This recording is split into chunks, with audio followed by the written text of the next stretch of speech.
El Señor esté con ustedes.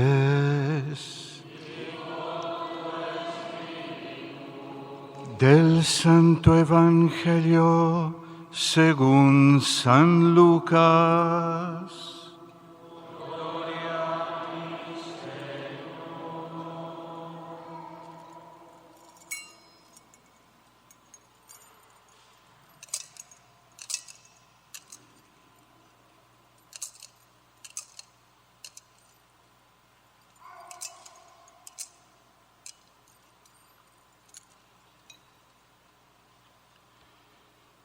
En aquel tiempo, los pastores fueron a toda prisa hacia Belén y encontraron a María, a José y al niño recostado en el pesebre.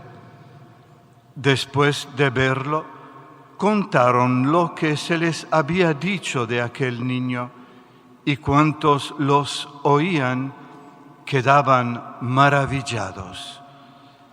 María, por su parte, guardaba todas estas cosas y las meditaba en su corazón.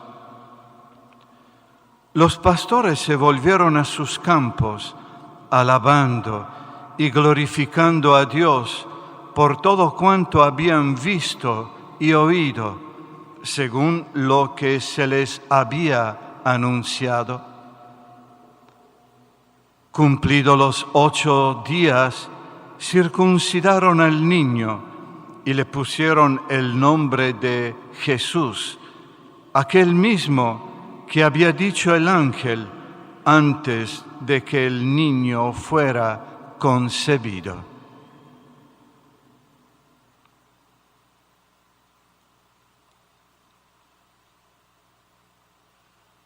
Palabra del Señor.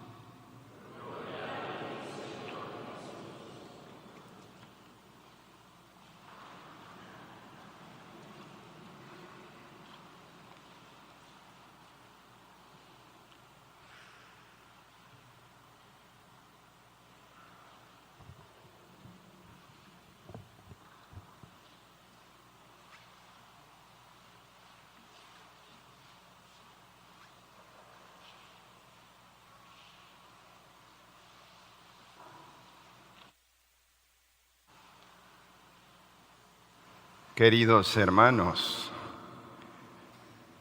la Navidad así como viene, casi que se va. Uno la quisiera detener. No sé si les pasa lo mismo a ustedes. Es bello estar de fiesta. A mí me gusta la fiesta. Creo que a ustedes también. La fiesta bien entendida, especialmente las fiestas de la fe. Muchas veces, ayer decía el padre Rodgar, explicando sobre la Navidad, cómo el Papa había previsto este tiempo, y es como que, a mi modo de entender, es como que le falta tiempo a la Navidad. Uno le gustaría, al menos subjetivamente, que fuese un espacio más largo. Necesitamos comprender estos misterios que se vienen corriendo, así como los pastores. Vienen corriendo a Belén los pastores y van a ver al niño nacido, y así corriendo se van a sus campos. Pareciera que este tiempo viene corriendo y después nos devuelve a todo lo que es el año civil, diríamos. Qué bueno es que nos podamos gozar magníficamente de todos estos signos que parecen, diríamos, misterios muy, en sus signos expresivos, muy escuetos, muy cerrados, muy simples, pero que tienen una dimensión de profundidad, de vida eterna grandiosa. Encontramos a pastores que corren hoy en este Evangelio a Belén. ¿Y qué es lo que encuentran? Aparentemente algo muy simple. Encuentran a María, a José, con el niño recostado en un pesebre. Y así de simple se pasa casi a otro tema. Pero quisiera destacar lo que implica encontrarse en la gruta de Belén a San José. En primer lugar, San José había pasado esa historia muy larga de prueba. Él tenía que dar anuencia también, su fiat, su sí a este misterio de la encarnación después de una grandísima prueba para que sea el Padre virginal de Jesús. De aquel, como dice San Efrén, que había sido concebido en la eternidad sin madre, solamente por el Padre eterno, ahora va a ser concebido en el tiempo sin padre, solamente por la madre. Aquel entonces que tiene un padre en el cielo ya no tiene padre terreno. Y aquel que no tenía una madre eterna, porque María no le concede la divinidad al Hijo de Dios, sino le concede la humanidad. Entonces, San Anselmo atrevidamente dice: el Padre eterno y la Madre tienen un mismo Hijo en común. Maravillate, hermano, que María haya sido elegida para nada menos y nada más emparentarse con la Trinidad y ser Madre de Dios. Y aquel que subsistía desde siempre, desde la eternidad, viene a tomar naturaleza humana en el seno de María. Y como dice la Escritura, María es madre de Jesús. No dice es madre de Dios, dice madre de Jesús. Pero es muy fácil comprender que Jesús es justamente Dios, porque es el Hijo de Dios. Entonces, en consecuencia, María es verdadera madre de Dios. Ayer el padre Rodgar nos explicaba muy bien todo lo que significa este dogma a través del concilio de Éfeso. ¡Qué bueno! María entonces recuesta al niño, lo toma en sus brazos, le da todo ese cariño de madre, como hace una mamá, lo acaricia con cuánto gozo habría esperado ese niño, le da a beber del seno materno, con una imagen preciosa y casta que podríamos observar como ella es tierna virgen, pero a la vez madre, llena de caricias y de amor materno para el Hijo divino.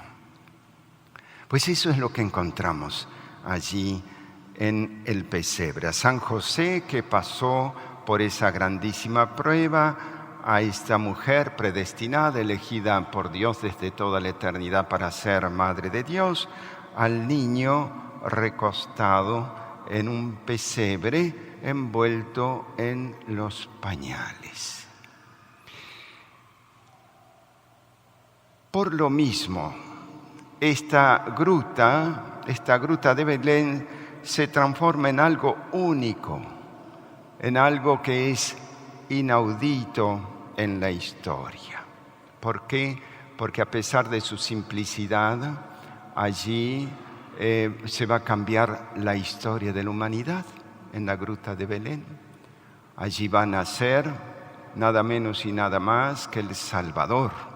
Allí va a nacer el Cordero. Allí va a nacer aquel que es llamado pan de vida. En la casa de Belén, casa de pan, nace el pan de vida. Allí va a nacer aquel que es la piedra angular de la iglesia que después va a ser desechada por los arquitectos, como dice también la Escritura, pero que es la piedra fundamental. Allí Jesús viene como templo nuevo a edificar una ciudad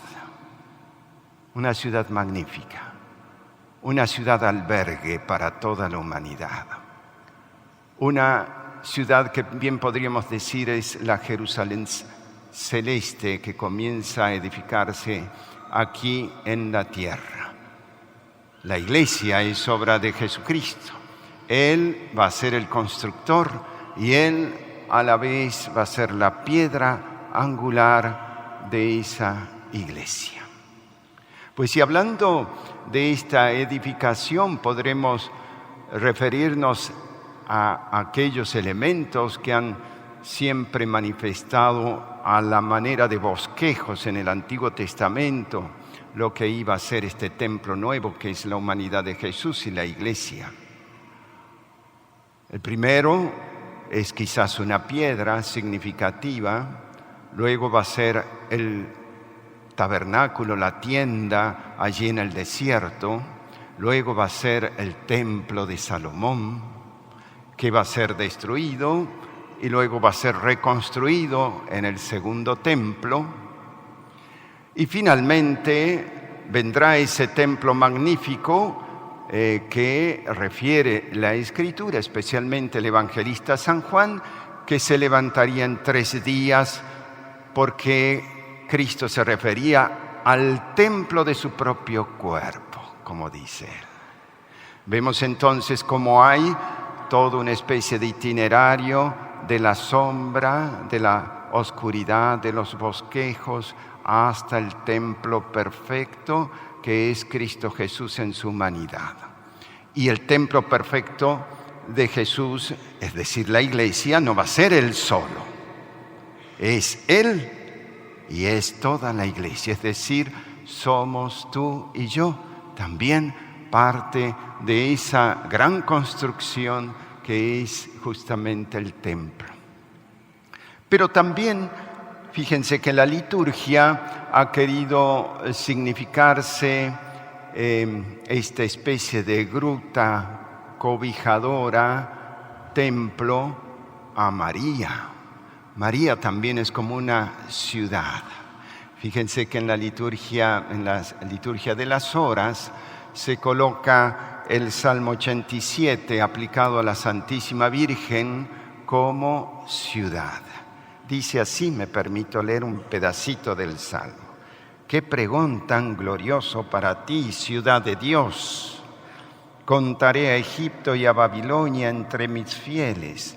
Filisteos, tirios y etíopes han nacido allí.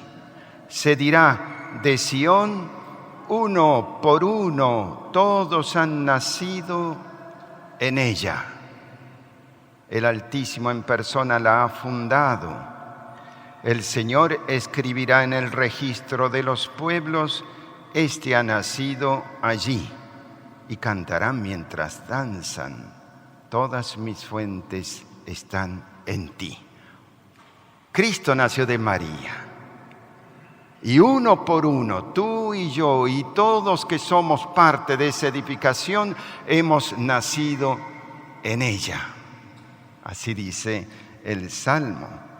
Aún los que no son fieles, aún en el mundo que está representado en la Escritura como mundo infiel, como Babilonia, como Egipto, todos han nacido allí. Uno por uno, todos han nacido en ella.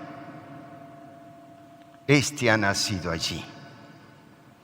Cristo ha nacido de María, Cristo ha nacido en Belén. Todos hemos nacido, por ende, de ella. La Madre de Dios edifica este templo que es su Hijo y también edifica la iglesia de alguna forma, porque nos da a luz cuando da a luz a Jesucristo. Todos han nacido en ella. Al dar a luz a Jesucristo, Jesucristo el Salvador, pues viene toda la progenie de hijos salvados, por tanto, todos somos hijos de María, Jesús también. Madre de Dios, Madre de la Iglesia. Todos hemos nacido en ella. Ella entonces es como la ciudadela de refugio. Fíjense que es curioso cómo no había lugar para la Virgen, para Jesús, para San José en el mundo y terminaron dando en una posada. Y decía que los elementos, los símbolos son muy escuetos, muy pobres. Una gruta, pero una gruta con una riqueza extraordinaria que se abre casi hasta el infinito porque va a ser colmada como gran edificio de Dios. La gruta se transforma en un templo donde habitan cientos de miles de seres. Ha nacido el Salvador, nacemos en ella todos. María feliz acaricia a su bebé, cantándole, nutriéndolo con la leche materna. Aprendemos de ella también nosotros a hacer lo mismo. Y quisiera hacer un anexo para tratar de la Eucaristía.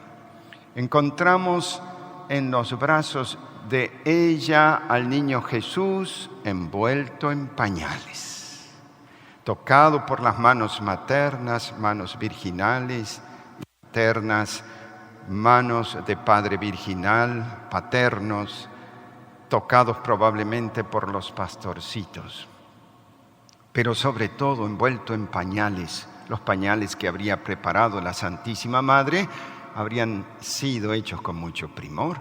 La Iglesia aprende de ella a tratar bien todas las cosas santas, de manera especial a Jesús Eucaristía.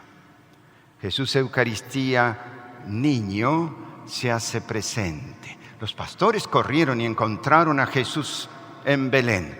Nosotros, ¿dónde lo encontramos al niño Dios? ¿Dónde está el niño Dios?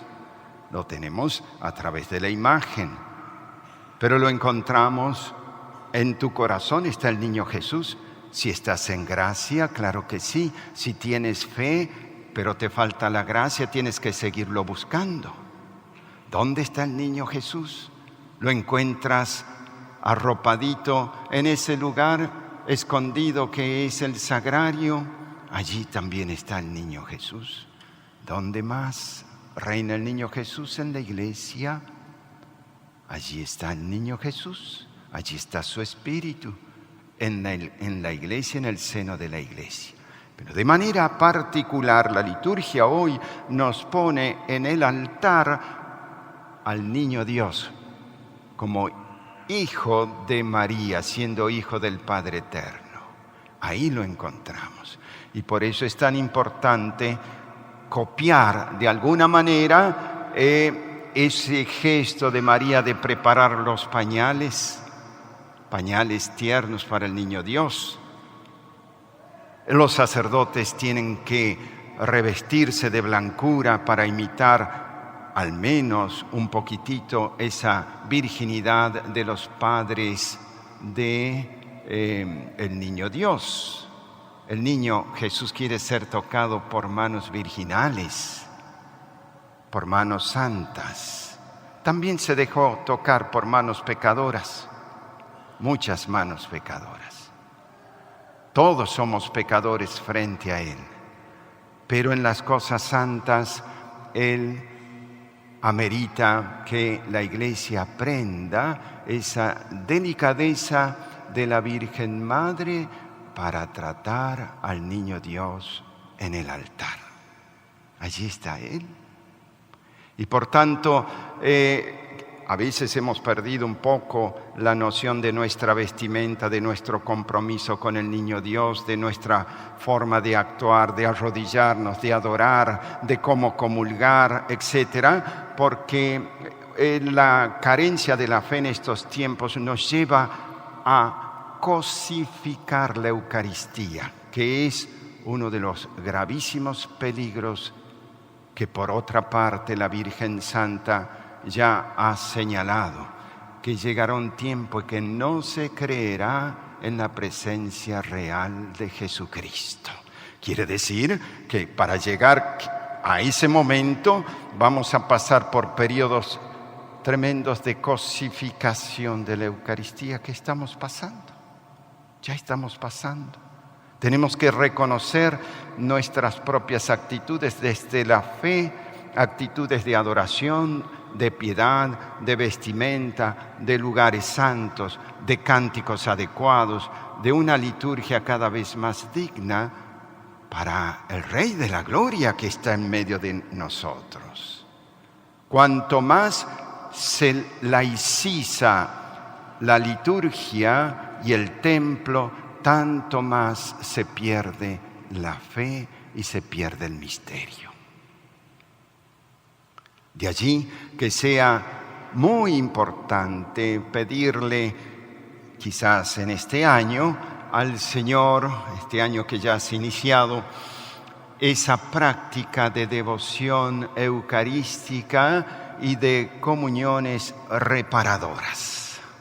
Hoy pareciese que ante esta especie de movimiento cosificador de la Eucaristía todos tienen derechos a comulgar. Se han hecho misas donde comulgaron los protestantes. He visto por allí en Brasil que comulgó un musulmán por error, por lo que fuese. Hemos visto también cómo algunos laicos se creen con derecho de botín, prácticamente siendo abortistas o lo que fuese, con el derecho de comulgar o viviendo mal también en su vida, sin necesidad de purificarse, se acercan así a comulgar. Dios mío, cuánto sufrirá el Señor en la Eucaristía. Por lo mismo es importantísimo redescubrir la Iglesia y el tesoro más grande que nos ha legado Dios, que es su propio Hijo, que se hace presente en cada Eucaristía. San Pío X hablaba en 1905, recordando el Concilio de Trento, sobre la manera de comulgar, y decía él, entre otras cosas, tener rectitud de intención. Debemos ir a comulgar con rectitud de intención, que consiste en que el que comulga no lo haga por rutina, ni lo haga por vanidad o respetos humanos. Hay veces que se hace por soberbia, ¿no? Como decíamos, como si tuviera un derecho a tomar ese botín para mostrarle a todo el mundo que yo soy capaz de comulgar. Es un reto contra Dios. Entonces,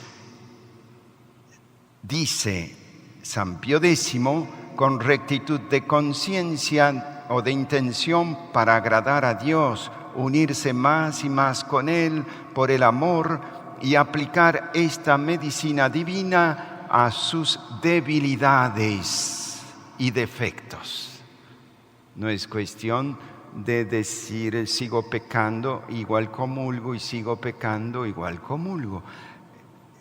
Debemos tratar de corregir nuestros defectos, que los tendremos siempre. Iremos corrigiendo algunos defectos y aparecen otros nuevos, pero paciencia, porque esa es nuestra vida mientras vamos de peregrinos. Y qué bueno que podamos descubrir nuestros defectos para trabajarlos, porque los tenemos.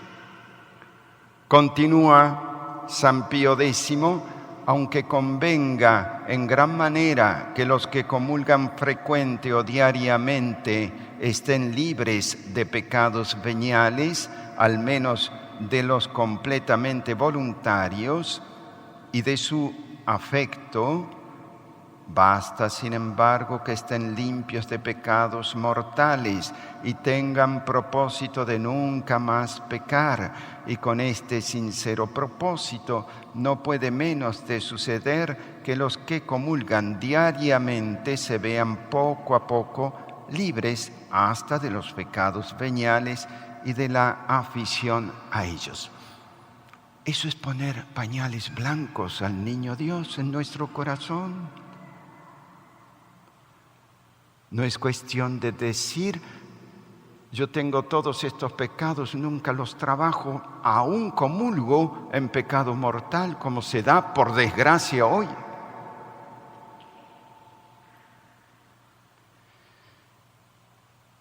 Por desgracia, una de las cosas que sabemos a través de la exorcística, que lo que más engorda a Satanás al nivel de los niños abortados son las comuniones sacrílegas de los sacerdotes, porque es otro Cristo.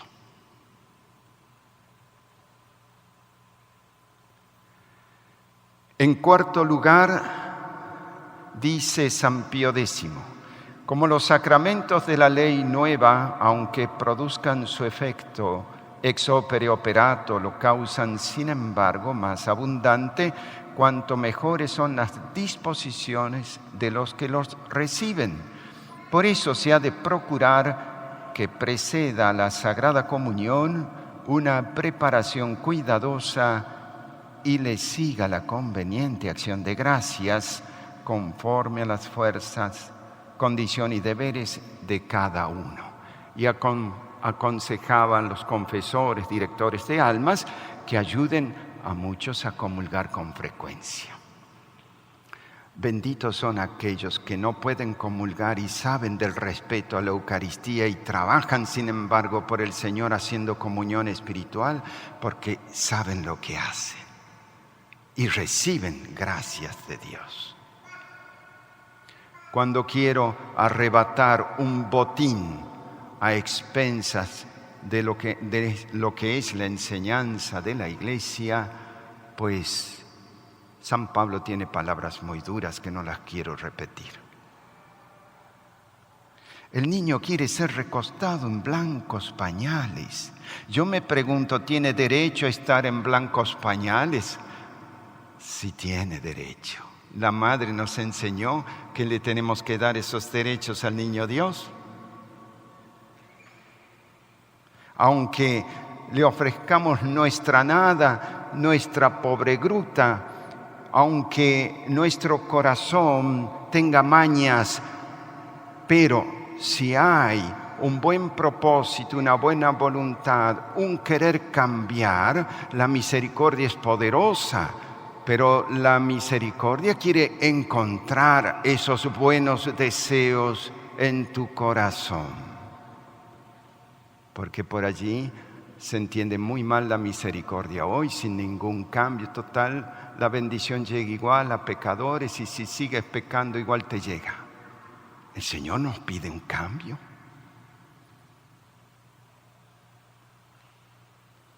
Qué bonito poder este año, el Padre Rodgar ayer nos decía, tener magnanimidad, prudencia, hacer cosas grandes por Dios, pues agregar, yo diría en la lista del trabajo, al menos para Hiplicea, comuniones reparadoras.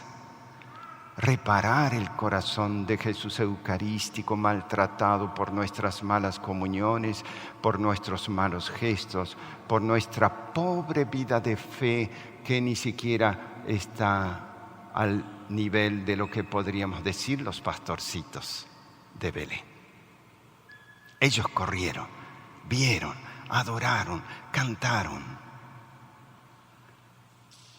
anunciaron después.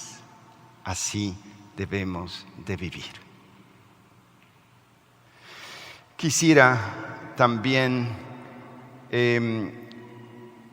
hablar algo sobre el año, aunque el Padre ayer nos puso en toda esta temática de lo que es el tiempo. Quisiera terminar simplemente con un ejemplo que se me vino un poco a la mente esta mañana mientras pensaba qué palabras decirles. Este templo se ha adornado con múltiples rosas en los días de fiesta. Generalmente rosas blancas cuando es la Eucaristía o la Virgen Madre, o rosas rojas. Ustedes saben que las rosas, las flores en general, pero las rosas en particular, son de mucho agrado de nuestra Madre. Pero si le ponemos una significación a esa realidad tan simple como es el de una rosa, las rosas tienen en realidad corta vida, pero engalanan, embellecen, ponen lindura en un lugar, esparcen su perfume y evidentemente cuando están puestas en torno a lo que es la liturgia, tanto eucarística como mariana, acompañan, embellecen. Cuando uno encuentra un lugar engalanado, es el término, con rosas, qué bello que es. Ustedes saben que la Virgen en Fátima dijo algo así como que quiere que estemos como rosas a sus pies allí en la eternidad, o como flores a sus pies. Pues la rosa que vive poco nos significa a nosotros lo que es la vida. Piensa tú, ¿qué es la vida del hombre? Damos el color, damos la vida, la regalamos, la ponemos al servicio de Dios, de los hermanos, después se marchita. Y el cuerpo nuestro se marchita como una rosa. Pero se le va del alma, y si esa alma en vida fue engalanando los lugares al servicio de Dios, de María, es una rosa puesta en lo más alto del trono de Dios. Seamos rosas, que demos ese aspecto maravilloso en torno al trono de Dios. Que nuestra vida esparza colorido, que esparza belleza, que esparza perfume a todos los que transitan.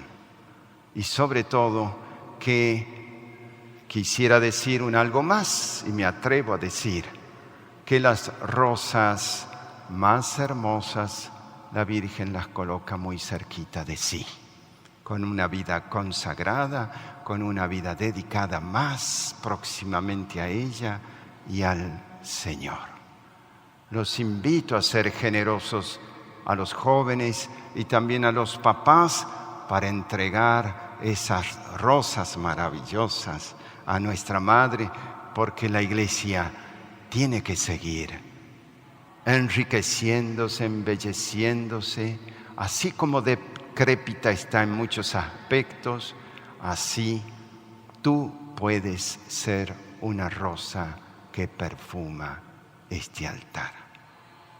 Démosle al Señor este año pañales blancos de reparación, démosle rosas de amor a nuestra Madre y les puedo asegurar que será un año inolvidable. Vendrán las pruebas, vendrán tormentas. Nosotros hacemos lo de los pastores. Los pastores se fueron glorificando a Dios por todo aquello que habían visto y oído. Se fueron cantando. Así tenemos que salir a vivir este año después de esta especie de congreso navideño donde hemos aprendido tantas cosas. Hemos aprendido a conocer al niño, a su madre, a San José. Hemos aprendido muchas cosas. Podemos también nosotros anunciar al niño cuando vamos a nuestros campos de trabajo. Volvamos así a orientar a tantas almas que están perdidas en el mundo. Que así sea.